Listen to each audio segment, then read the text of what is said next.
You want security to be a thing without security being a thing. Like, act like an actual person. You don't have, like, nobody cares if your shirt is wrinkled. In fact, in the security industry, people are like, you need to be a silent professional, which is stupid. That sounds like a great way to be intimidating. I'll tell you what, my first 6 months at Facebook, I didn't sleep almost at all. Like, I had anxiety every morning I woke up. And it wasn't until I was at an all hands meeting and Sheryl Sandberg was talking about imposter syndrome. And I was like, I have that. Risk is the language of business internationally. You don't have to speak finance. You don't have to speak mergers and acquisitions. If you can look at any subject matter and say, here are risk factors. There are assets, they're valued. This is what diminishes the value. You will be able to thrive in almost every business conversation at any level. Welcome to Secure Access with John Dillard, your front door to the future of compliance, security, and tech. Powered by Sign-In Solutions, we bring you bold conversations with industry leaders who are shaping how organizations protect people, data, and spaces. If you're serious about smarter, safer access, you're in the right place. Let's dive in. Welcome to the Secure Access Podcast, sponsored by Sign-In Solutions. Today, I am speaking with Tim Wenzel, creator of the Kindness Games and Associate Managing Director at Kroll. A global security executive and keynote speaker, Tim is a thought leader in security and leadership, recognized as a 2024 and 2025 Security Journal America's Influencer. At Meta, from 2020 to 2023, he led global security programs, scaling risk management across over 100 spaces and guiding teams through the challenges of COVID-19. Co-author of The Kindness Games, How a Single Post Changed Our Mindset About Community, Tim is passionate about using kindness to build resilient, effective teams and is a sought-after mentor in the industry. I hope you enjoy this conversation as much as I did. Tim, welcome to the podcast. Hey, thanks for having me, man. Good to see you. Yeah, it's absolutely delightful to have you. I've heard a lot about you from our mutual connection, Chris, and then started reading more and more about your background. And I picked up a copy of The Kindness Games. And thank you. Absolutely. I mean, the whole story dovetails really nicely into some things that I've been interested in with security and leadership, in particular, because you explore in your career a lot of counterintuitive things about security that I think are just amazing. So I'm super excited about this conversation today, but I will stop talking. I just want to let you tell everybody a little bit about your, like, how in the world did you get here? I'm always fascinated by security leaders' paths because they are often unconventional, I'll say. Yeah, so tell us the story. Accidental, I think, in security.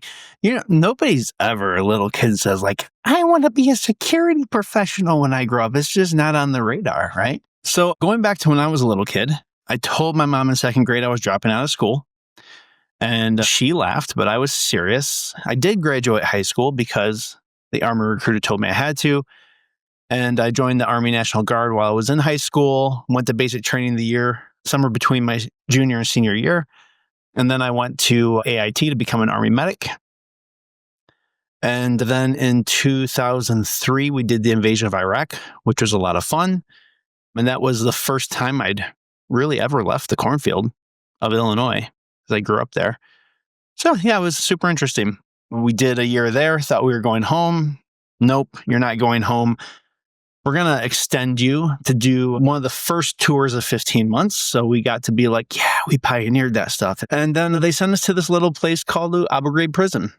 And apparently there was a unit who was having difficulties there. We didn't know they were going to their court-martial investigation for torturing prisoners. But shortly after we got there, it broke on the news. And then I, for the first time in my life, saw people I'd only ever seen on TV every day. So defense secretaries, secretaries of state, the news people. It was out of control and pretty interesting. And so obviously I had made some poor life decisions. When I finally did get home, I got married because I missed my wedding by like 3 months because we were going to get married as soon as I got back. Didn't make it back for that. Yeah, I imagine after some of the stuff you saw in Iraq, it wasn't quite as it started out as. Once people try to blow you up and stuff like that, going to an old lady that fell down, just not so fun. By the way, I'm not recommending that people try to get themselves blown up. It's a very bad idea in general. So don't seek that out as a career path. But I'm sure it provides a hell of a lot of perspective. I'm just saying that you might not have learned otherwise. Fantastic. Yeah. So a buddy said you should get into executive protection because you've got the military background, you've got the medic background. I was like, okay. So I went to ESI, did their course in the fall of 2007. And then by December of 2007, I was back in Iraq as a contractor.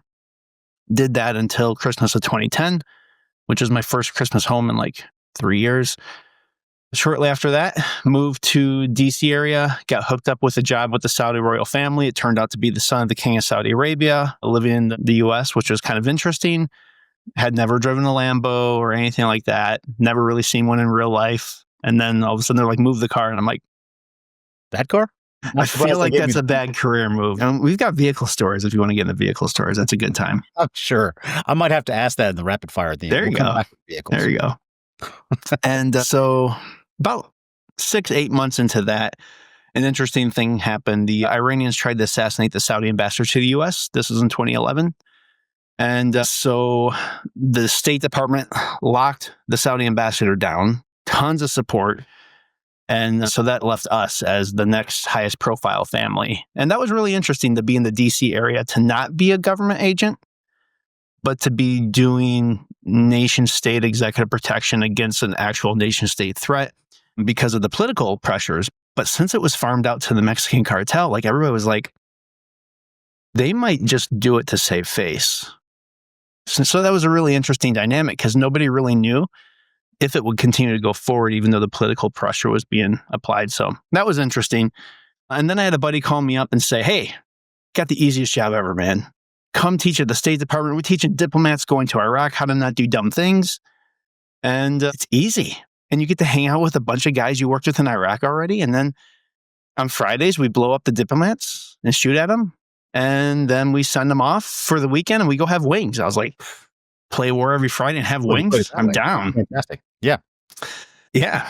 Super good. And so then 3 months after I started there, Benghazi happened and Congress was like, well, we should probably audit all the trading that's going on at the State Department, figure out why we lost our diplomat, our ambassador to Libya.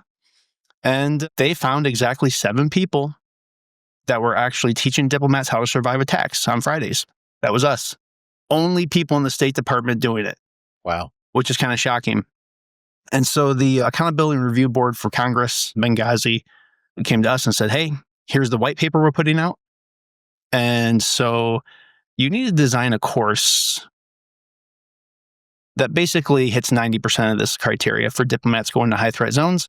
By the way, it used to be 6 high threat zones. Now it's 26 high threat zones. You have about 10 weeks to get this done. And then in about 15 weeks, you're going to start the program. How much of these things, and it's interesting you tell that story because my early career was similar. You find yourself in, I guess it's the right place at the right time, or not exactly try to phrase it, but you happen to have a monopoly on some information that a bunch of people suddenly need. And you'd never even knew it was important. Exactly. I was following a nuclear proliferation topic at CIA, early career, which was largely very uninteresting. But one day something happened, and the next thing you know, you're participating in the president's daily brief. I mean, right. It's incredible how just fortune, luck, right? A little bit of stupidity. I can't say that anything that cool happened to me was all skill because it wasn't.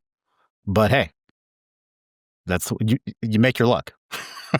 Sometimes you do, and it's interesting because when I talk to people and they're like, oh, you had all these cool jobs, like, how did you plan it? I was like, well, there's no planning that. However, the one thing I did plan was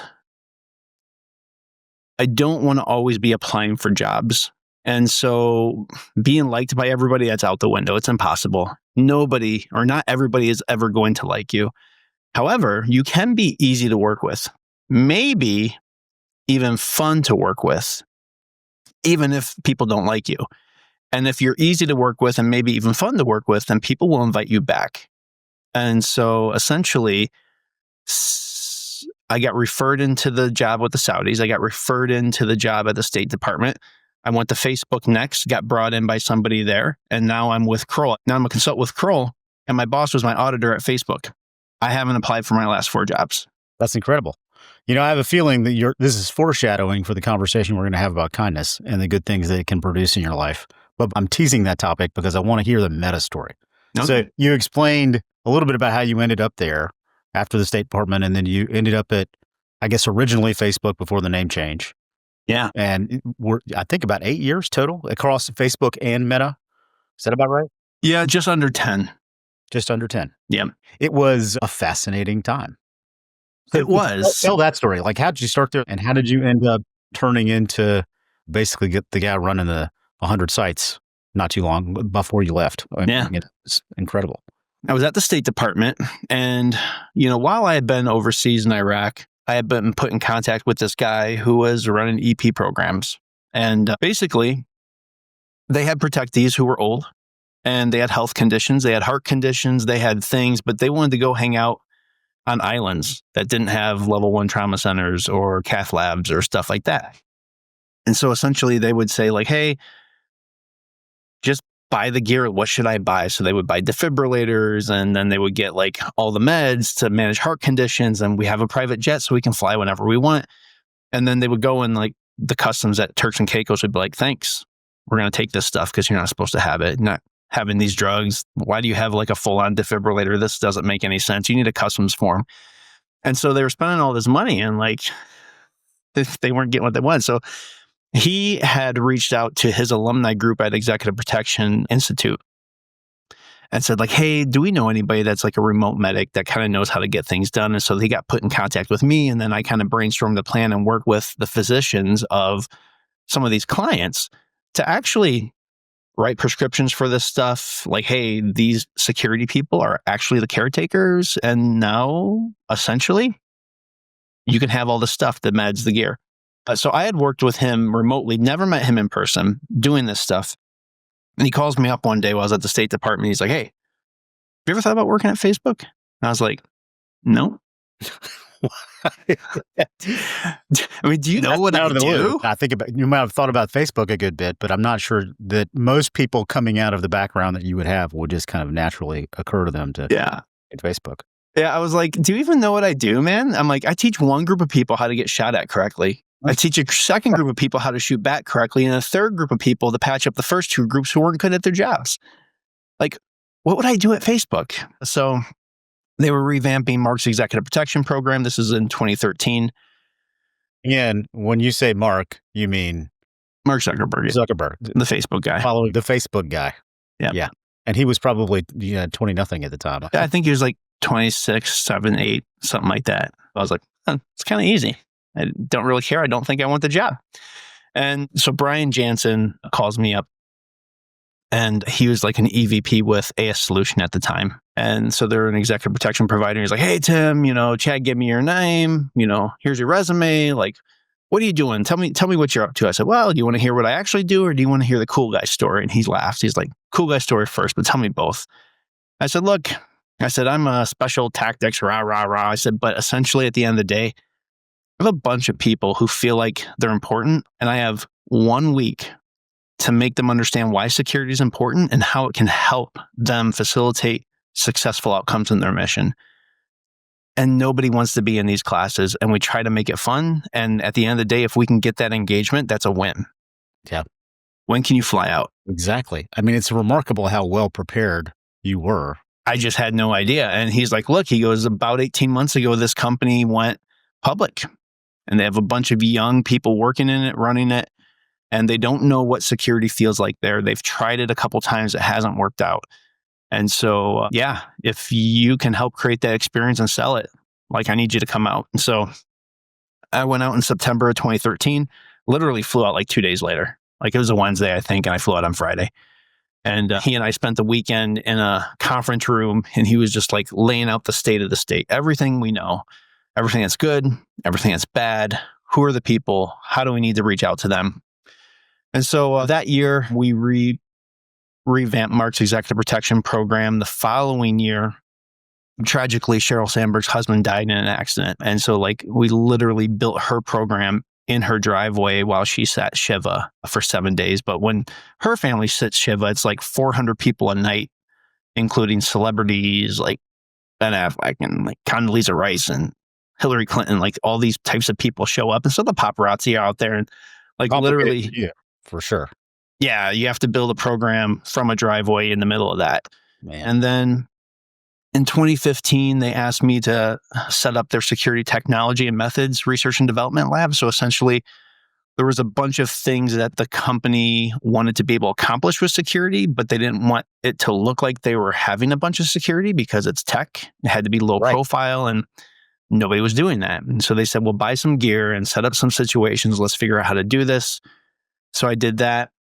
And then around 2016, I had been running their TSCM program. And essentially they said, hey, we need more of this. So instead of just doing 2 rooms in the entire company and making sure they're private, we need you to do like this many rooms. And I was like, yeah, I feel like you're trying to get me fired. So now you're like really getting into the facilities themselves. Yeah. Different kind of layered thing. How do you know if this conference room is being collected upon? Like that's in a government environment, there's questions and you have all of the routines and all of the practices. But in Silicon Valley environment, there's like no questions because it's like, it's a free reign. Like, why would we think we weren't being collected on? And then some of the engineers, they do this stuff for fun. And then they post about like, ha, look, I built this thing. And I was able to like pull in like your signal from your cell phone. I record this conversation, which is super illegal, but it's fun there. So all of these interesting things happening. And so I built their anti-corporate espionage over my last 6 or 7 years there. And essentially by the end of it, we had about 100 rooms globally that we were securing, monitoring, helping stay private so that our intellectual property, trade secrets, research and development wouldn't get out to Huawei. And I'm sure big targets, got a lot of attackers. It's fascinating to me, and that story really eliminates it. But I think it from the State Department experience too, it is how your journey and this is interesting because Paul Kampinen, who built SpaceX's program, was a guest. His episode just launched today, as a matter of fact. Nice.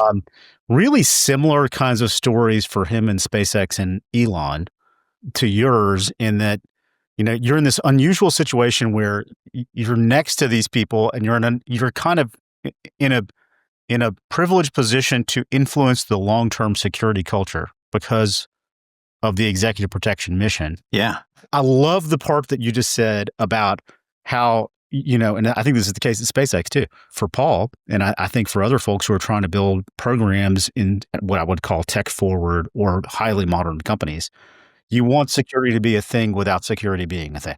Right. And those 2 nuggets from your story just now stood out to me. And I'm just curious did that occur to you at the time or did you look back and you're like, oh my gosh, I did this? Or was it real? Was there ever a moment where you're like, hey, I can really help shape the culture to get this right? So that was actually job number 1 because they had tried to have like a former chief of police or something set up security and he set up a cop shop, right? And apparently techies don't like cops. And then they hired like a special forces guy, great guy. And he kind of set up a military operation and apparently techies don't like military people either. And so it was job number 1 was how do we get the company to accept this as not only this is what it's going to be, but it's not going to break our culture down. So the good thing is I came from healthcare, right? So when I was in the Guard, I was working in hospitals, I was working in blood banks, I was working on ambulances. The one good thing about healthcare is you get customer service training nonstop. Why? Because you're dealing with people every day having their worst day. You're in the middle of their crises. They're watching their family members slip away. And you have to be able, in a moment, to do really intrusive things without setting the situation off. And you're dealing with people who are just out of their mind, emotional grief, just going through it. And so actually early on, I actually got the entire residential security team. So we had like several houses that had residential security for some of the executives and, off-duty police officers and stuff like that. And so I said, look, we're going to have mandatory training. We're going to bring them in here. We're going to teach you how to do security and we're going to teach you to do customer service. And like literally it was a class like all right, here's your chair. Act like you're getting out of your car. And so the guy would get out of his car, pull his uniform, do this thing. He would blade.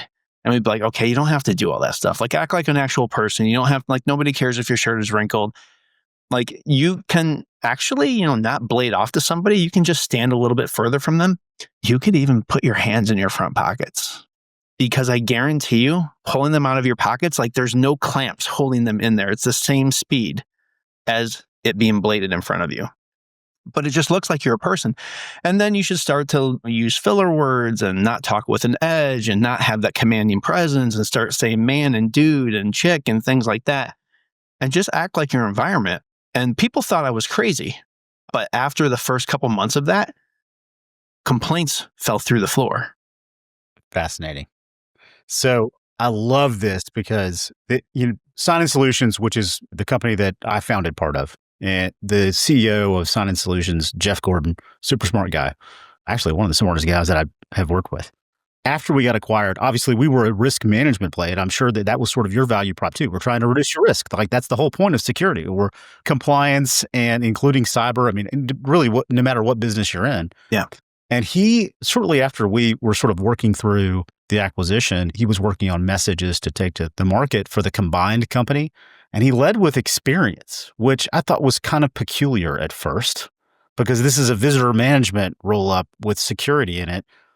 And he was determined to make experience like the number one thing. And I think he was kind of right. Yeah. I mean, I scratched my head about it at first, but if you can figure out, and this is exactly what you're touching on here, how to deliver a wonderful experience to someone while reducing their risk so that they feel safer and it doesn't make their day suck. Dude, it gets even better than that. So I was just at a client last month. I had one of my buddies at Kroll with me, and we were there with the client. And after a meeting, we went to the cafe, and he was just cracking up. He was like, Tim, you are ridiculous. I can't believe you said the things in that meeting you said. Like, you were just having fun, and like they were laughing and they're carrying on. I said, look, man, one thing in life is true. If you want to be invited back, they have to look forward to you coming back. Exactly. So first of all, have fun. Like, you just have to be mediocre, like, okay, like basically deliver what they expect. But if they want you to come back, they're looking forward to that. That's how you get back to the table. And can I share a kind of a cool story that kind of ties into this cultural thing? Go for it. So I think a year ago, I was at a Fortune 100 client doing a study. And so I said, hey, I need to meet with a few of your executives. They literally set me up with every member of their C-suite, which was a little excessive. I walked into their CEO's conference room, I sat down, waited. They always make you wait. He comes in and he's like, thanks for coming. And he sat down and, sitting next to me in chairs, comfortable chairs. We're not at a table or anything. But, his knees are kind of turned away from me. The way he's starting it off is like, why am I talking to a security guy? Which is what most CEOs think when a security guy walks in their office. Like, how long do I have to entertain this meeting? Please let me get out. Right. And so then he asked me a question, and he's like, hey, how long have you been doing security?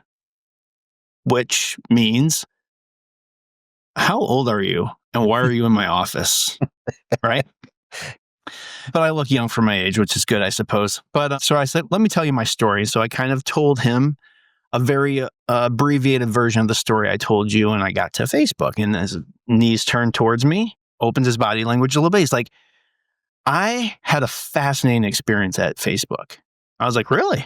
Tell me about it. He's like, a bunch of years ago, I set up a meeting with this executive there. I was trying to understand Silicon Valley culture and how they were doing this. And so we set the meeting up 6 months in advance. I go there on the day. I get to the lobby. I got there just right on time. And they're like, oh, sir, so since you made this meeting, we've moved everybody's offices to a different building. That building is about an 8-minute drive away. And your meeting starts in a few minutes. We can do a couple things for you. One, we can bring you in here, set you up with a video conference, and you can be on time for your meeting. Or two, we can let them know that you showed up at the wrong building, not your fault, bad invite. And then we can put you in a security car and get you over there a little bit late for your meeting. And he's like, gosh, I set this up 6 months ago. I really want to have this meeting in person. I don't want to fly out to California just to get on a video conference. And they said, no problem. Put him in a car, drive him over there, take him right through the lobby, up to the room. He's about 9 minutes late for the meeting. And he has this meeting. It was amazing. And on the way out, this executive was like, oh, thank you so much. It was good to talk to you. And he's like, hey, you know what? I just wanted to let you know about this amazing experience I had with your reception department. And he told the story. And she was like, oh, I'll let security know. And he was like, no, you're a receptionist. And she's like, oh, well, our receptionists are security. And actually, security is a culture bearer of our culture here at Facebook. And they're the first people that people see, and they're the last people that people see. And so then he said, what was that culture built on? I said, well, I actually started the customer service courses that led to that enterprise-wide acceptance of customer experience and security. And I had a 90-minute conversation, even though I only had a 30-minute time period with him, about how to infuse good servant leadership, customer experience culture within the massive enterprise. Made the job so much better. It is remarkable. And we would talk about this all the time. It is often the first contact that people have with the company. Even if it's not front desk security, even if it's in the context of defense contractors, you might be passing a clearance or something before you can even have a phone call or a video conference with somebody. And the first contact they have with that partner or customer or supplier or whatever it is the security team. And we blow it on a routine basis. And the idea that you would make that customer service first I just think that's gold. If you go to Wall Street in New York City, count how many people are wearing suits. They're not. If you go to JP Morgan Chase, the CEO there is most likely not wearing a suit the day you go there. Every part of international business is becoming more casual and more relational. And that's one of the biggest problems we have in security coming from public sector is I need to be ultra professional. And we actually are standoffish. And we try not to build relationships. In fact, in the security industry, people are like, you need to be a silent professional, which is stupid. That sounds like a great way to be intimidating. Yeah. It sounds like a great way to feel like you're an a-hole. Yeah. Like this guy doesn't smile. He doesn't talk. He has no personality. I'm kind of afraid for my life. The working assumption is that you're an a-hole even before they have contact with you. You just validate it by not saying anything. You're probably not making the situation any better. And so you want to get those big high-level jobs in corporate America, and just the way that you've been taught to be is putting you on the termination list. All right. So to jump back to Meta, you built the counterintelligence program, and I think now you're in like the last couple of years there. So walk me through the finishing up at Meta before you moved over to Kroll. Well, we had an interesting couple of years. I had been talking about security. We have this issue, right, where we want to expand our programs. We see what's coming before they do, and they say, like, oh, we don't need to do that stuff, right? And so I had always said, look, there's going to come a point in time when you walk into a meeting and you wonder, like, should I have my phone in this meeting? Should I have my laptop? Should they? And they always told me, no, that will never happen. You're crazy. Love you, Tim, but you can go back to government with that. However, I always brought it up with the EAs, the executive staff, like, keep this in mind because one day you're going to have this thought and it's a good thought to have. So then, what was it? 2018 Cambridge Analytica happened. That broke. Right. And that was revolutionary for the company. It was the first time, really, that they had to conduct an investigation across their enterprise that the deliverable was to the US Congress, the EU Parliament, and the Irish Parliament. Yeah. Front page stuff for almost 2 years straight. I'm not sure. It probably continued for longer than that. And I imagine that your team was probably in the throes of a lot of it. And it was the first time that most of these executives had to appear before Congress, that had to testify. Like, it was just a big change. It was kind of like the coming of age for the company. Like, you're a grown-up company now. You have big questions to answer. And so, how do you have this really open culture and do an investigation and keep it contained until the proper deliverable gets developed. And so my team made a big role in that. We managed a lot of conference rooms. We shut them down, made sure that they were private for like the next 8 months so that they could be investigation rooms. They could be work rooms, right? Like they could just run, they could bring devices in there. They could do the whole thing and it didn't leak. And then, it was interesting because going to DC, so for that first testimony, you might remember this, some group came out and put out like 1,000 paper cutouts of Mark across the mall. I vaguely remember this. It was insane. And the interesting thing is the entire city was trying to figure out where we were staying. So we had like pre-briefed all of the staff, like, hey, if you're going on this, and this is like the heads of comms, PR, like legal, here are the rules for this trip. And they're like, this is where you're going. This is where you do work. We're going to create safe places for you to do work. You don't go to a cafe and take a phone call. You don't do this. People are looking for us. And, it's really interesting because DC is an interesting place anyways. And they weren't wanting to believe us, but they knew. And I was like, look, I think this was around the time the Mueller investigation was in full swing with Trump in his first term. And I said, look, just look through the media. There's like 3 or 4 people that got pulled into the Mueller investigation because a reporter was in a coffee shop and overheard a conversation and they referred them in. Like, this is not the place to go and have a nice time right now. Yeah, I believe that you're kind of being surveilled all the time, but certainly in any major capital where you're traveling, even if you're only moderately high profile. Yeah. It's just really hard to persuade people that this stuff is real. Yeah, and that anybody's looking at them, which is odd because the importance of the work that they are turning out is literally changing the world, So, yeah, we had rules, nothing super fancy, just like common sense, like don't do dumb stuff. Like we taught at the State Department, like here's where you do things and here's where you don't do things. And by the way, everybody that's going to Capitol Hill and everything, like you're not bringing your laptops, you're not bringing your phones, you're not bringing this. Because it could go from there to a sensitive area. And then they'd be like, hey, put your phones in this locker, which is not locked to everybody. Mm-hmm. Who knows what's going to happen with that, right? It is not good fortune that your hotel safe is open to you every time you get into that room.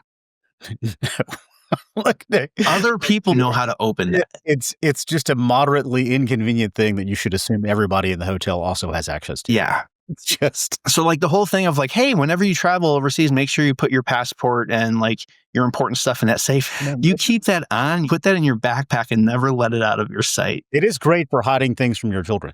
Like if you take your child's phone because they were getting mouthy, right. That's a great use case. There we go. I'm not sure that it has any security benefit. So kind of opening people's minds to be like, this is reality when you're in this type of high profile situation in a very government environment. And so it was interesting because then he gets into Capitol Hill and they start the thing and everybody's like taking his picture and he's just like, what? Hey, Mark, can you tell us where you're staying right now? And so we were actually at the hotel. We had a SOC and a suite set up just to monitor the entire thing, to monitor threat traffic. And we're all like, don't do it. Well, and I have to ask you because, I mean, obviously you can't disclose a lot of things, but in those situations where you're working with someone like Mark Zuckerberg, and you've had a few of those, and they get asked a question like that where you are standing nearby and you know that there's a high possibility of exactly the wrong answer, the wrong thing to come out of their mouths next, goes through your head.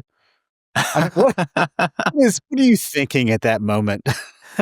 How long will I have this job for?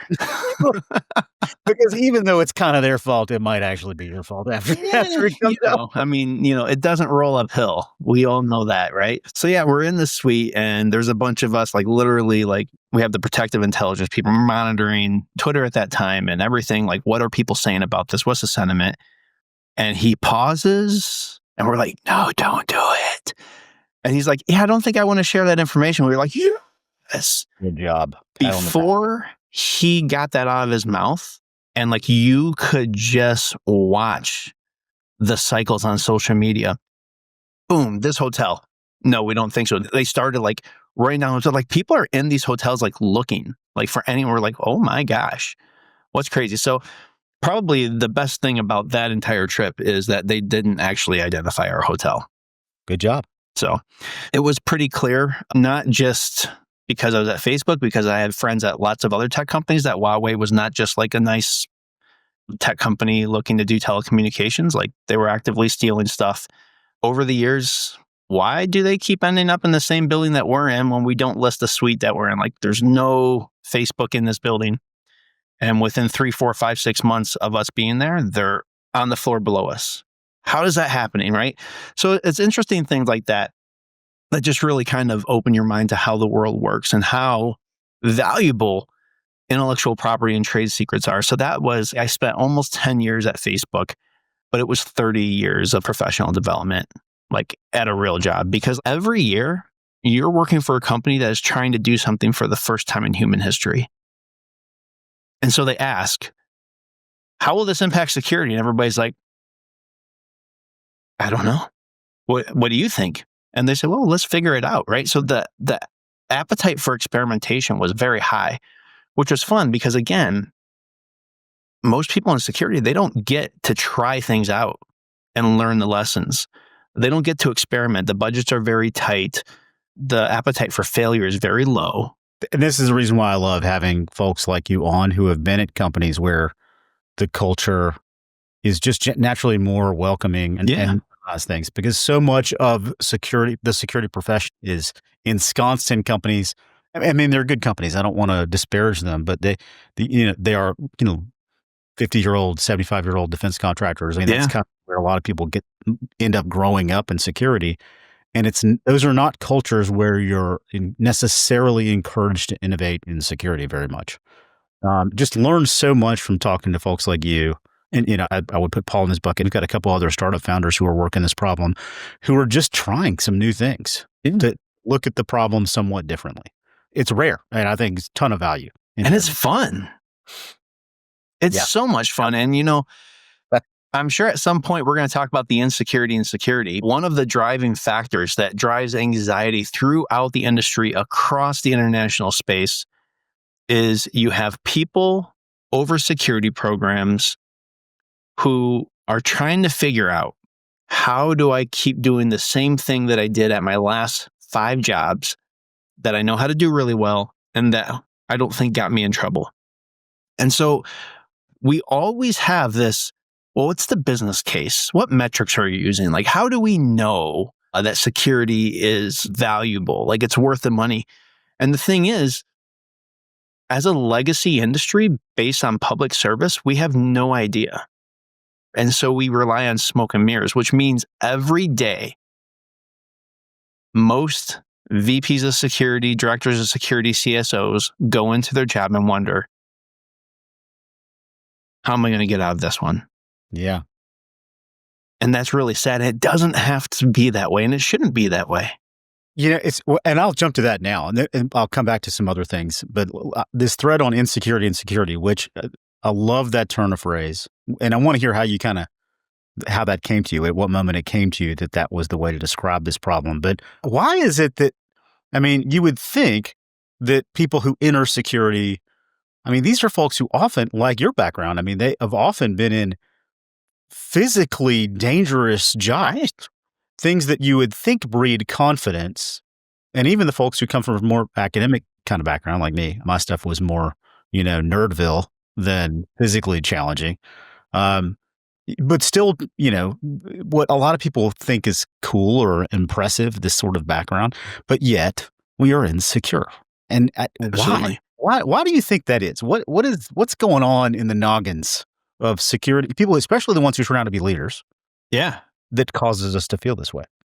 So I coined the term in 2017 in an article that I think you might still be able to find on my LinkedIn page, but I was working with security guards.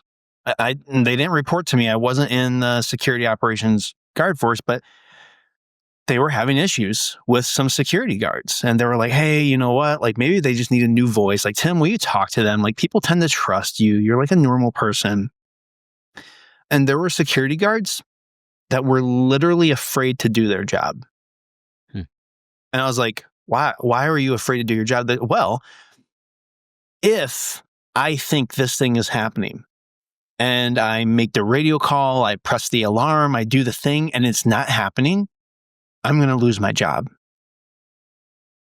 But most of the time, that thing isn't happening. Right. I've actually never had it happen in my entire career. So I just don't do anything about it, and it's usually fine. Oh my gosh. So this is a leadership issue. Yeah. But the problem is, it's because the leaders are also afraid of poor feedback. Think about it like this. You were in the government, right? Yes. All right. So when you're in the government, and then I figured out that government was not for me. But yes. Amen. Good little time. So in the government, if you are not in charge and the leaders talk to you, they talk to you for what reason? To give you orders or to tell you off? One or the other. When I was in the military, I was not an NCO, so I only got orders and was told I was a piece of crap. And so then you rise in your government career maybe, and you become a leader, and now you talk to people and you give orders and you tell them they're doing the wrong thing. How often do the people under you ask questions? Oh gosh. Zero. It's called the chain of command, dude. I told you what you're doing. You might be able to, hey, help me understand what you mean. Like this or that. Great. Okay, perfect. But you're not questioning it. You're not saying like, is this really the best way to go about it? And usually if it happened, it was only by the acts of committed people who were committed to mentorship. Right. Or in my, even at CIA, it was more of a civilian job, but the people who were really coaching me were senior people in an adjacent role. It was not a threat to you. Exactly. So take that person. You became a semi-senior person in government, at least a recognizable title. You had some people under you. And then you step into the fortune sphere and you get there and you're going to become the director of security. Okay. Bad move. Don't come from the government and go straight to being like in charge of security. You're going to feel like you're dying a very slow death because you get there and you're like, oh, I'm the guy, right? And so you're like, I'm going to like do security, which you don't even know what that means because what you did before was a function of law. There's a law, there's an article, there's an executive order that says, hey, the military is going to exist, the Secret Service is going to exist, the FBI is going to exist, and here's the confines and how it exists. And then you get trained and you only execute your training at your job. You never deviate from your training because that's not authorized. Yeah. This is so super rigid. And by the way, I would add for everybody, a lot of people do this early career, and I'm sure that's the case too, but this 100% applies even to people who are, I personally know a couple of directors of federal agencies. Oh, yeah. Who they were literally the director of such and such agency. I'm not going to name it. And they would go into a chief security officer role at a Fortune 500. And all of a sudden have anxiety attacks. 100%. Yeah, it's real. And so you get there and you're like, all right, I'm in charge of security. Perfect. And then so you go and you meet with your boss, who's maybe a C-suiter. Hey, good to have you and everything. Like, can you just give us your like strategy? Yeah, no problem. I already wrote it out, right? Perfect. Thank you. And then the next meeting is your boss and a couple other people in the C-suite. And they're like, yeah, so we're looking at your strategy. Like, how much is this going to cost? And you're like, security's free. I don't know. It never costed anything in the government, right? But maybe you brought a number. And then so you're like, yeah, maybe this much. And they're like, oh, okay, that seems a little much. Also, like, I have a question about this. And like, how will this impact this business vertical? And we're trying to get into this market. And all of a sudden, you feel like you're being told you're a piece of crap. And you're actually just having a normal business conversation.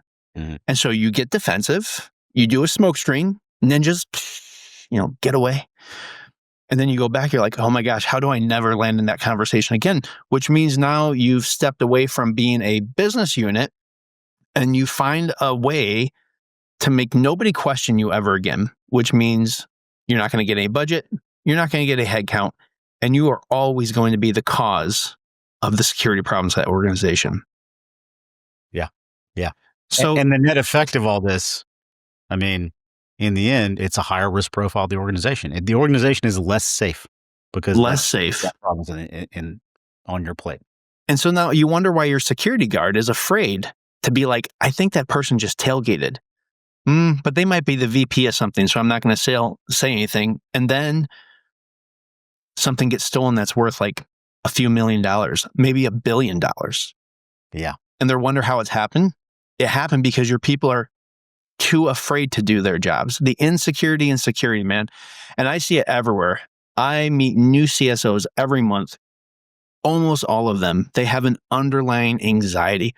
Competency does not translate environments. So I can be super freaking contractor ninja guy in Iraq, and then I can go to the State Department in DC and I'm like, woof, marble floors, important people. And I have to learn how to do that. I feel like I'm going to lose my job because I have no idea what's going on here. It's not government. It's not security. It's not this. It's not that. And I'll tell you what, my first 6 months at Facebook, I didn't sleep almost at all. Like I had anxiety every morning I woke up. And it wasn't until I was at an all hands meeting and Sheryl Sandberg was talking about imposter syndrome. And I was like, I have that. And there's this thing that imposter syndrome is really only for females. And it's not true. No. Every person that's coming from public service to private, you will have imposter syndrome. And it's not a bad thing, actually. Once you figure out what is triggering this anxiety, this self-doubt, you can understand what that means to you when you step into that environment, and you can learn coping mechanisms. And I help people with this. For me, every time I started getting the anxiety and I couldn't sleep, I would turn in the project. I would finish the thing that was giving me anxiety, and people would be like, this is amazing. This is like world renowned. Like this is like industry benchmark. It was like the best work ever, which is shocking because like I'm not smart. So I don't know how I did anything that was an industry best anything. But my highest accolades would come from the times when I had the biggest insecurity. And so I started to see my imposter syndrome as my RPM, my tachometer. And when I'm running in the red, this is what I feel like, but that's where I need to be. The stakes are high enough. The project is important enough. The people I'm working with are engaged, and like we're going to turn out our best work. And so now when I start to feel it, I know I'm on the right track, and I focus and I double down and I turn out awesome work. So one thing that you touched on, and I just want to follow up on it here, is you made a link to sort of what I'd call frontline practices that suffer because of this. And I'm thinking about things, you mentioned tailgating, but I would assume that this extends out to things like, are you in fact using your two-factor authentication? Yeah. Good password policies, or front desk visitor management kinds of problems. Are you locking the door when you leave? Are you keeping a clean desk? I mean, hundreds of little choices. How does this issue affect all of those choices? How do you think that chain happens between the insecurity at the leadership level all the way down to individuals making choices about security and cybersecurity and 100 other kinds of security on a daily basis? One thing that people from a public service background do not understand is that risk is not bad. The reason that company is so successful and their product is so valuable is because they look at, they identify, and they measure risk, but they embrace most of it. If we succeed, we're going to be elite. We're going to have this market share. We're going to do this. We're going to be the first. So when we see security risk and we say like, we need to stop that. We need to mitigate it. It can never happen here. Right? And then you go to the business who is all about measuring and quantifying risk, not on an emotional scale, but on a logical scale. Yeah, probability and consequence. And then they're like, we're cool with that. So you go there and you say, hey, we can't do this. And they're like, I'm totally doing that. No. How do we go about doing that high risk activity in a way that's responsible, that's measuring the threat landscape that we're working within? And, sometimes, we're not going to do this right now. We're going to go this way. How do we actually measure the environment that we're in to see? I mean, here's the thing. Ninjas do not affect the neighborhood uniformly, right? The whole way you get a threat,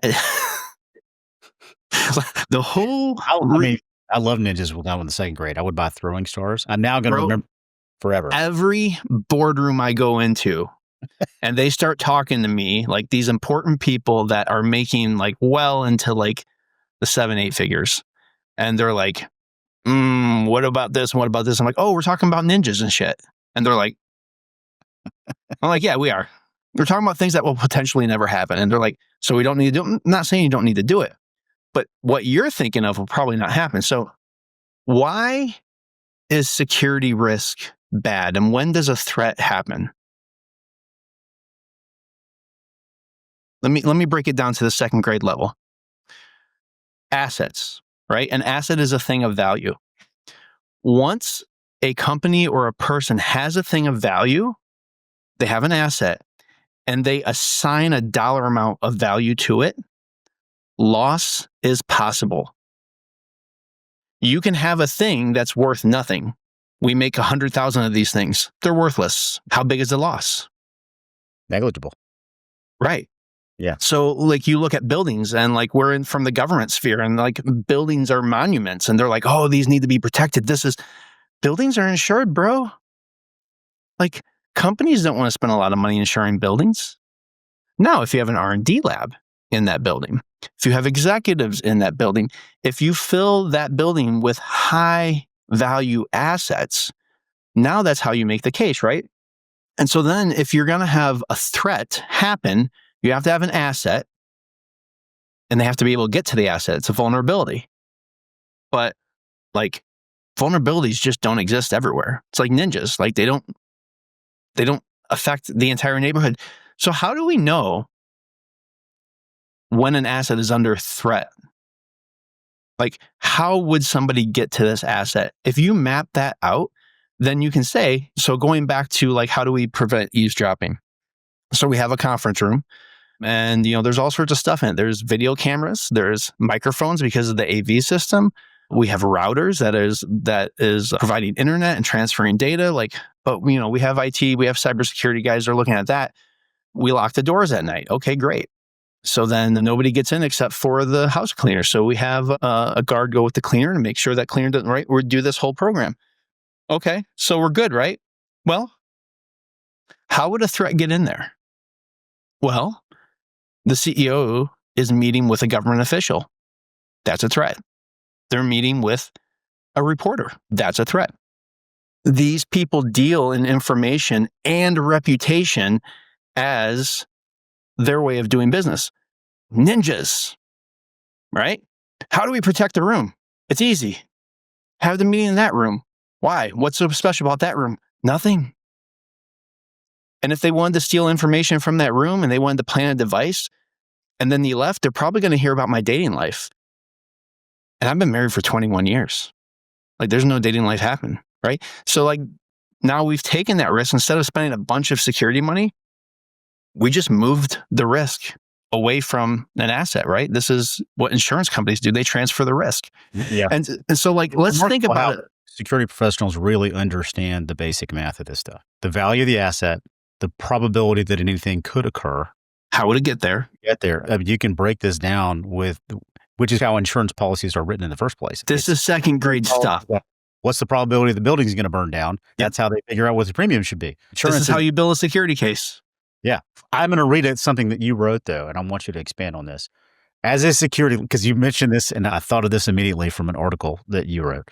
As a security leader, you need to thoughtfully walk away from all government mindsets. Yep. Tell me what that means. Bonus points if you remember where you wrote it. Security Journal America this year. Yeah, you did. See at the table series, whatever we're calling that thing. There we go. So here's the thing. In the government, we only do variations of what we've done before for the reasons we've already talked about, right? We're trained to do it this way. This is the way the law describes it, and we're always going to do it that way. And we don't have these boundaries or these support mechanisms in the private side. Government jargon doesn't go over well in the private sector. They have business jargon. You need to learn that. So get rid of the jargon. Number two, the closed mindsets of this is what we do is the mantra of mediocre and or failing companies in the private sector. Because successful companies say, this is what we're trying to accomplish. We might do this now. Facebook might start as a spinoff of MySpace, but then you're getting your news and then you're doing this and now you're dating and now you're, taking over eBay, doing marketplace. And now you're building out, right? All of these companies, they're looking for what they're trying to accomplish. And so if you have a fixed mindset in a growth mindset environment, you're going to be pushed in the corner because they don't want to hear your crap. You just want to limit possibilities. But by defining risk and threats and vulnerability on that second grade level, you can write out a pretty comprehensive business case for why you need to be doing security. Or better yet, I'm just saying, you don't have to invest a lot of security if you just change the way you do business a little bit to make it more risk advantageous to us. They understand that all day long. So this is the way it's done, does not apply to the private sector. We can't do this because it's high risk, does not apply to the private sector. This entire government mindset of stability, and this is what we're always going to do, and we're always going to do it in these ways. I mean, it's good for security guards because they have post orders they have to follow. But once you're above that level, you have to have these conversations. You have to be open to experimenting and really understanding how to produce value, maybe even revenue as a security professional. I want to switch gears a little bit. And I'd love to talk about the kindness games, that project, how you got there. But I want to start with a simpler question for you, which is a word we do not hear in the security industry very, very often, which is just the word kindness. Describe what you mean by kindness. And then I want to get into the project and how that all played out. Yeah, this kind of created some problems for us, right? Because we started leading out and then we started talking about leading with kindness and how we need to be doing that in the security industry. And immediately, all of our friends and buddies we worked with overseas, he and I both are in the military, both contracted in Iraq, both worked for government agencies. They're like, dude, are you insane? Like, you know better. Like, we can't be kind in every phase of life. Like, we have to do things that are not fun, things that are not kind to people, right? This is the essence of our jobs. And it was a good point because people conflate kindness with being nice. So the first thing is, being nice is a dedication to a social occasion or event. And you are saying, no matter the cost to me, I am not going to be the disruptor of this event. I am going to facilitate a nice experience for everyone. Now, from time to time, that's a good strategy for a moment or for a day or for an event. But a life strategy or career strategy, that's why people think that kindness is being walked all over. I kid you not. I was in a cab on the way to LaGuardia yesterday, and we were talking to the cab driver about New Yorkers and what New Yorkers are like.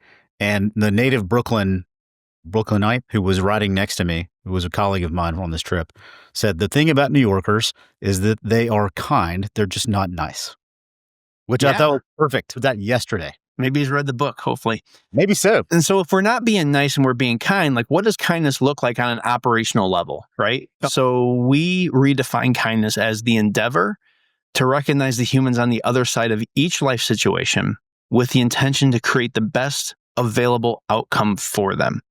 So take this into the security context. Okay, well, I'm arresting somebody. They're having a bad day. How can I be kind to them when I'm arresting them? Well, we said best available outcome. So they are getting arrested. That is how it's going to go. They're getting arrested afterwards, seen safe. They're in the car. Maybe you're at the jail doing whatever.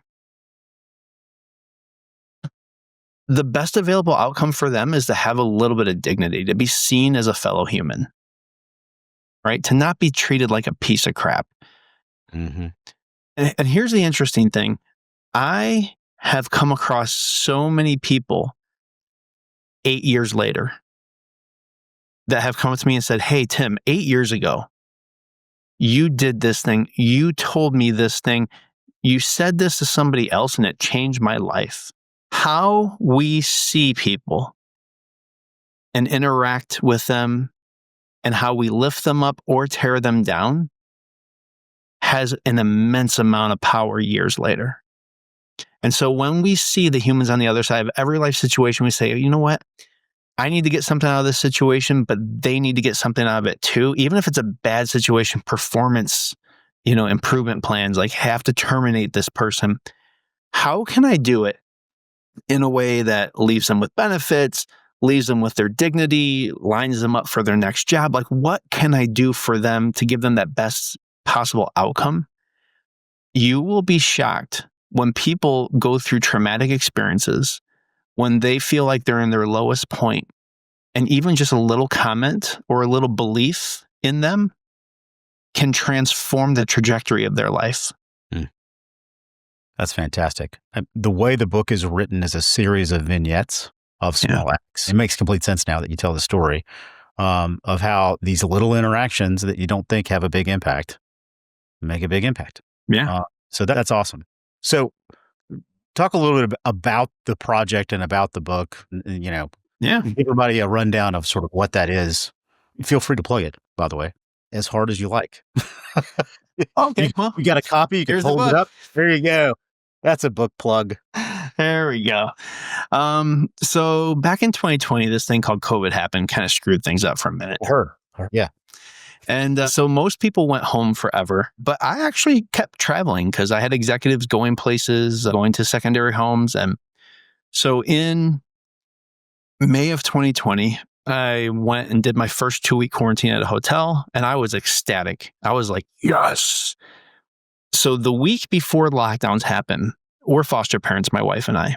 Mm-hmm. And so she had taken 2 foster children, one 5 days old and one 3 months old. So both well within crying baby range. And then all of a sudden I'm working from home. I'm talking with executives, important people in my living room with crying babies on both sides. My wife's like shuttling between the 2 bedrooms, trying to keep them fed, changed, and to sleep. And so having a 2-week quarantine sounded amazing. 1, I was going to be able to sleep in. 2, I was going to be able to get work done. And 3, I was going to be able to have quiet. And I had that for a week. At the beginning of the 2nd week, George Floyd got killed. And that really messed that entire thing up, man, because that was just on loop. I was just watching that. I used to be a tactical instructor. I was like so upset. I'm like, this makes no, like, why would this happen? And everybody. And I was like, you know what? Everybody's afraid right now with COVID. Like, this could really bring everyone together. It's a terrible thing, but we all agree that this is crazy. And of course it didn't. We know it led to the protests and everything. And to this day, we're still trying to be divided along these lines. Mm-hmm. In September of 2020, I was back at that same hotel. They put me in that same room for my next 2-week quarantine.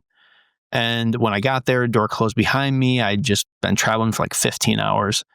I turned on the TV. It was the Portland courthouse, right?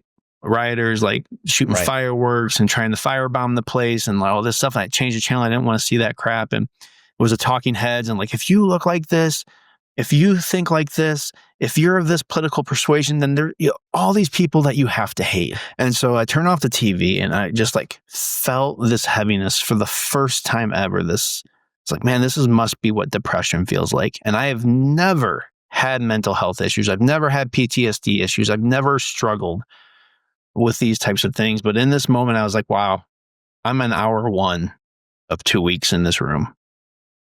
And I feel the darkness settling in. So I reached out to my buddy Lee Outen and I was like, dude, I don't know, man. I feel like we're in this ideological Hunger Games. I feel like we're being told that we have to hate people that we really have no business hating. And we're really not getting any benefits for the benefit of like the politicians, the media people, stuff like this. I need to put myself in a better mindset. What if you and I just got on LinkedIn and just posted something nice about somebody, just uplift somebody, maybe even people that we know are struggling right now. Let's just give illustrations of like the good that people are sowing to this world. And like the Hunger Games, let's call it the kindness games, right? That has a ring to it. And so he's like, yeah, man, I'll do it with you. I woke up the next morning, it was already like noon his time. And he was like, Tim and I are posting a video a day, every day for 30 days. I was like, a video?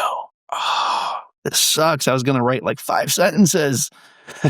I have nothing to say. And like, I'm stuck in this room. And I had this Zoom meeting with one of my mentees.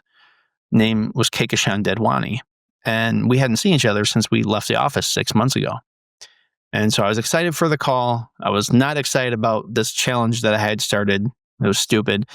And I got on the call with her. I was like, hey, how are you doing? I was so excited to talk to her. And she's like, I am miserable, like, blah. And she started like laying all of her problems at my feet, which is awesome because that's what friends and mentees do. But during that conversation, I was like, man, she and I couldn't disagree on politics more. In fact, if she knew where I was on the political spectrum, she would probably be embarrassed. Actually, the news is telling us that we can't be friends anymore. And so after she kind of finished up and she was like, calming down, and she was like, thanks for letting me get off the chest. I told her a story that kind of related to an experience my wife had a couple years earlier, which kind of showed like where we landed on the political spectrum. And she's like, oh. And I said, so question, now that you know that I basically disagree with most of what you just said, like, does that make me a bad person? Are we still friends, or should we just like kill this call right now? And she was like, man, this is terrible that you have to ask this question, but I know why you are, and it's not right. And so she and I met every week for like the next year, and we actually started doing podcasts called The Real Kindness Games, where basically we were talking about all of the things that keep us apart. But the concepts were super good, and we're probably going to revisit them soon. But she was my first The Kindness Game shout out, and that got me going. So I did my 2 weeks there. I recorded a bunch more because I had like 3 weeks of work, or a couple weeks of work I had to do there.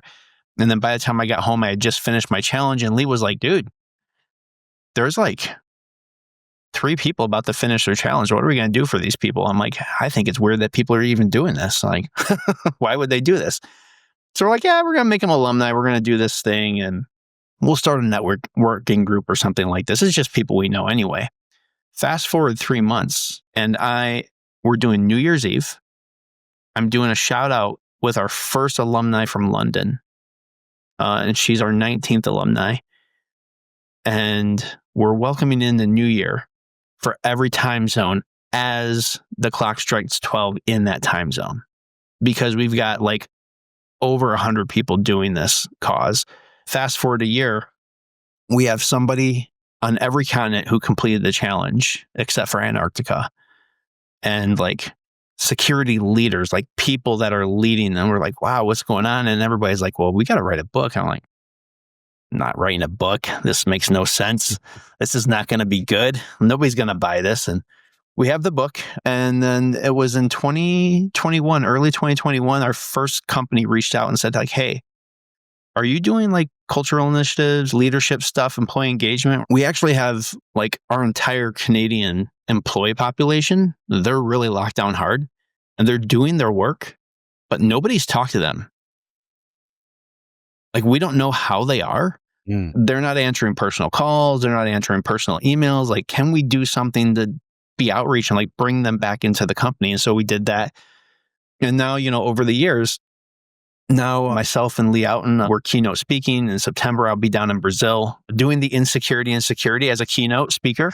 Standing. I did it for the IPSB, which is the Executive Protection Conference last year in Nashville. Lee and I are all over Europe and Central America speaking. We've got corporate clients that are having us do workshops with some of their C-suite, with their VPs, like leadership workshops based on leading with kindness. And we've got the leading with kindness values. We've developed an entire leadership philosophy that's been peer reviewed. And we even got challenge coins now. It's crazy. Oh, dude. you got challenge coins. There you go. Yeah, dude. There you go. That's we're legit now. I think about the themes just in our conversation in the last few minutes of insecurity, kindness, the way you think about risk, the journey. The question is something that I learned about you like right before this podcast. I didn't know. It's not in your bio anywhere. And that's that you're a foster parent to about 20 kids. Yeah. I am curious how much that experience has influenced the way you think about those 3 things. How does being a foster parent like this, which is an amazing calling, Thanks. how has that changed your outlook on these things? And is it something that it feels like a separate thing, or is it like a virtuous circle a little bit? It doesn't feel separate. I mean, the whole thing, you have to be whole in life. Too many people compartmentalize work from family, from friends. And then the longer you live and the higher up, whatever ladder you're on, you go, all of these spheres of influence start to collide. insecurity because you're like, oh my gosh, when I was in Iraq, I acted like this. When I was in DC, I acted like this. When I was in Silicon Valley, I acted like this. And then with my family and my church, I acted completely different. And now all of these people are coming together. Once they all find out I'm full of crap, like I can never be me again. So the foster parent team, I think it just reinforces this. It didn't really change anything for me. It just reinforces that, we have the ability to touch and change the trajectory of lives with very simple things. Just taking care of a kid who needs love for the next few months, whose future is completely unknown. They feel completely insecure. They're in an environment that they don't know what it's going to bring. They're in the middle of a process that has everything to do with them and they have no control over it. And just really connecting with people where they're at, And I would say actually more than working with the foster kids, the foster kids are amazing and they really help you be in contact with yourself and with your community. But a bunch of years ago when my wife and I started working with victims of domestic violence, that's what really started to change our mindsets about who people are and how they are in different environments. And what does a good person mean? What does a bad person mean? You'd be shocked to find out that people that you think are good that are actually really bad. And people that are doing super shady things, actually not bad people. They're just trying to survive. That was a pretty pivotal experience. It's really interesting. And I love the idea of, and so many people we talk to, and certainly in the process of doing these podcasts, we all lead very segmented lives professionally, family.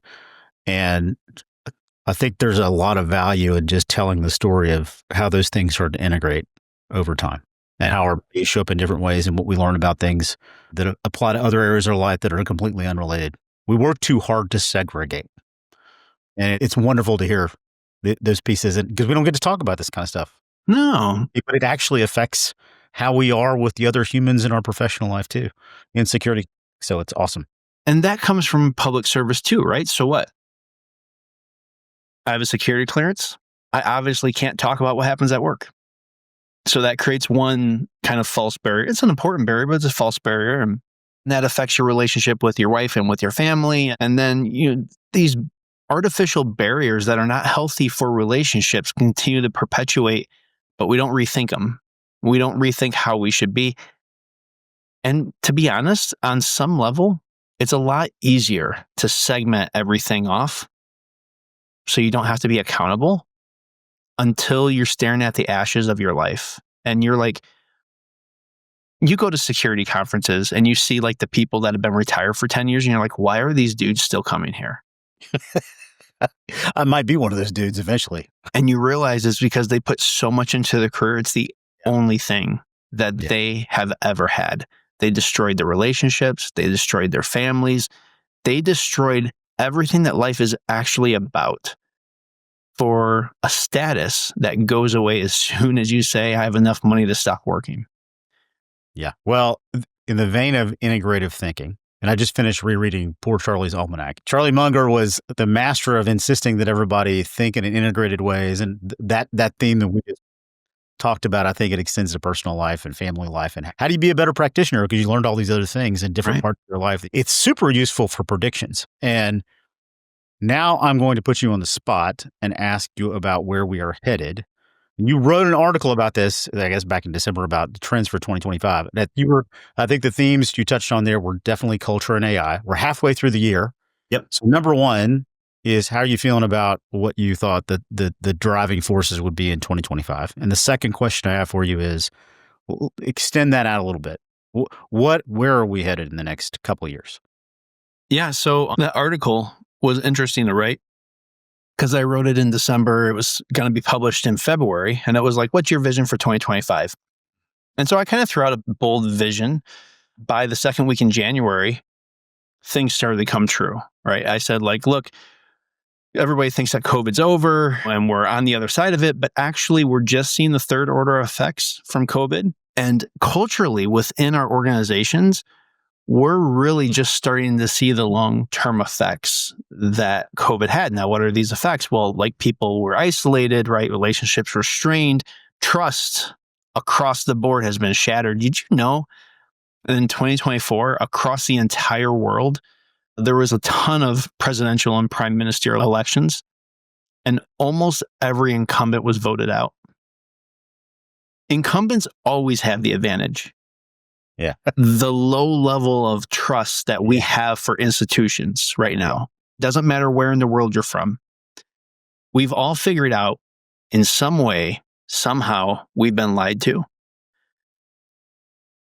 All across the political spectrum, right? So everything is disrupted. And, last year, even well before the United Healthcare CEO got assassinated, I was talking with general counsels and I was talking with chiefs of HR at all of these clients. And I said, look, when you think about your people, you think about your baseline of normal, your healthy, happy people, your employees.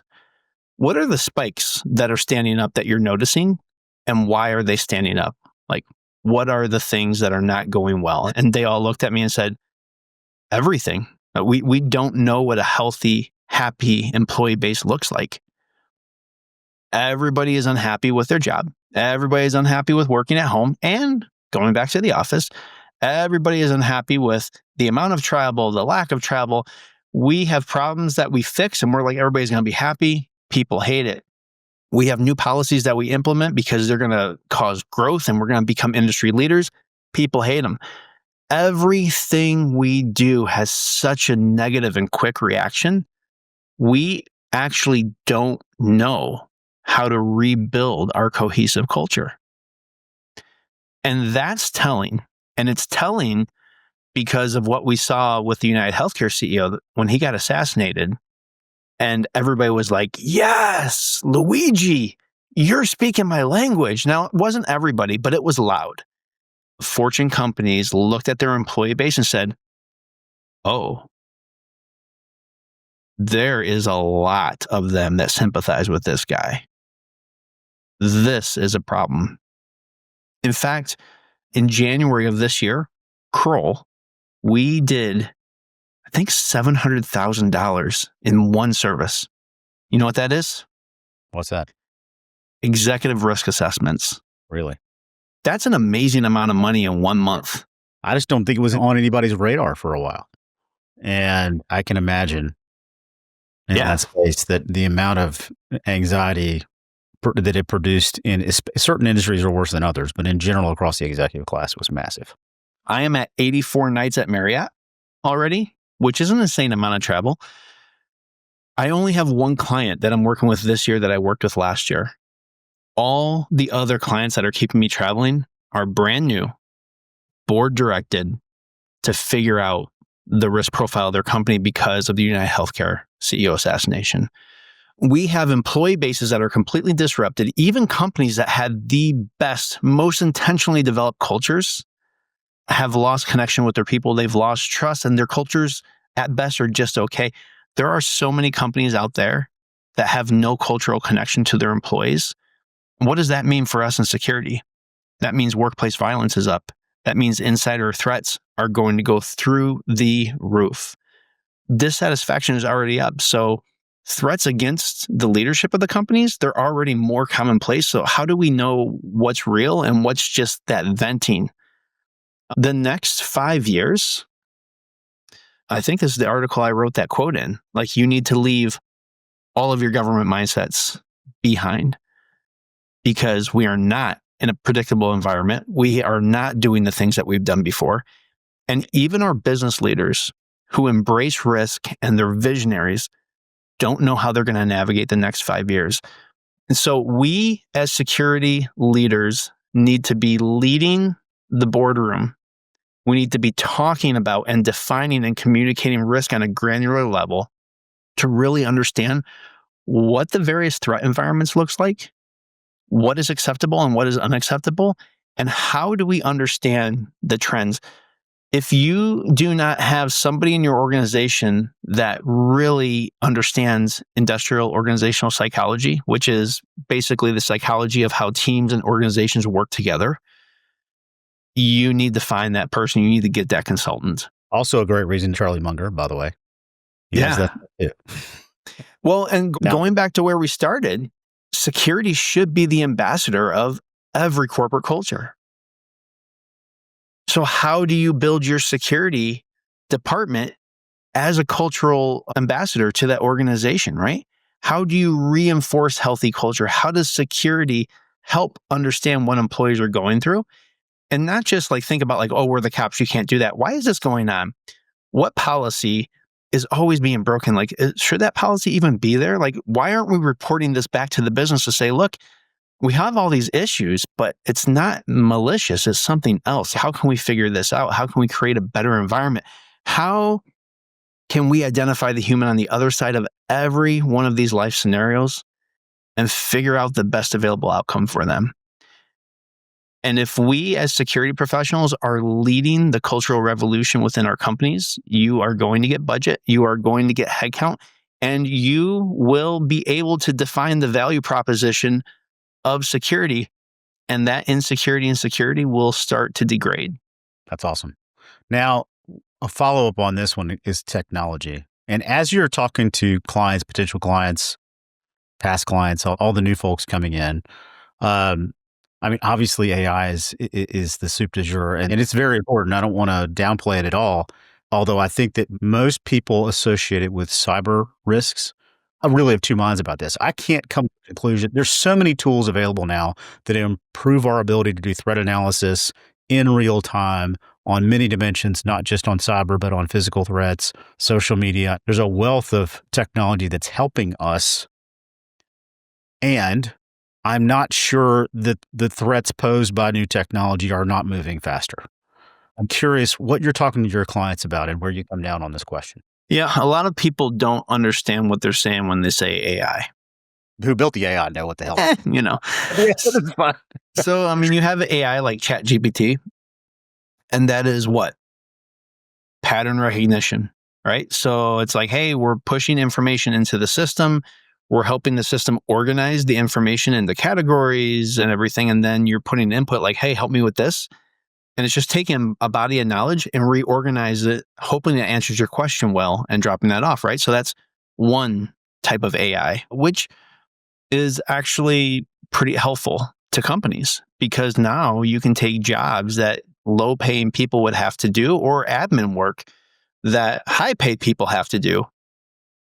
And if you set this up right, all of that can be taken care of and just present like, hey, look at this. Will you approve it? Instead of having to put it together and send it off for approval, right? So you can really expedite this. But the problem that we're going to have in the security industry is we don't know why we do the things we do. Because we just do what we did in government and hope it works out. Yeah. So the lack of understanding of program management and proper process, like if you don't know how to pass an ISO 9001 audit, you're never going to implement an AI solution that brings the business value to your security organization that your organization is looking for. Because you're going to feed a bunch of garbage processes into it. And then it's going to give you a bunch of garbage and it's going to take more time and money than it would have to stay the same. So understand why you do the things you do, for whom and when, and detail those processes out so that when AI comes your way, on this level, you can use it and you can feed it and it can make things better. Because if every other business group is having success with AI and security is just looking like a bunch of Neanderthals, guess what? You're gone. And, you know, our adversaries, whoever they are, they are using it for sure. They have more time on their hands. In some cases, very effectively. Yeah. So we don't really have a choice. We got to figure it out. All right. So here's what I like to do toward the end of the podcast. All right. I love short, rapid fire questions. I'm going to give you 3, and they are usually quick ones. I have not given these to you in advance. Okay. So you are going to be surprised. They're not that hard, I promise, but they're fun. All right. You ready? Yeah. What is the weirdest place you've ever had to secure? Saddam Hussein's like torture chamber? That's pretty weird.